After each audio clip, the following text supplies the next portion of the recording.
Good morning, everyone. It's Wednesday, and today's devotional verse is from 1 Timothy 6:6, which says, Godliness with contentment is a great gain.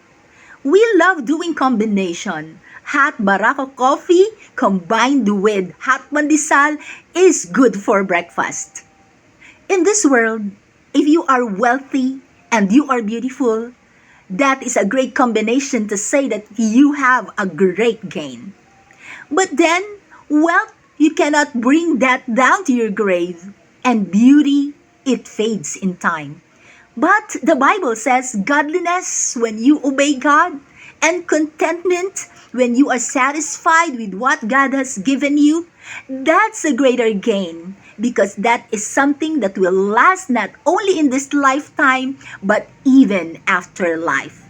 So, choose being godly more than being wealthy, and choose being content rather than being beautiful. Thank you for listening. Once again, this is Pastora Liza saying, Good morning and God bless you all.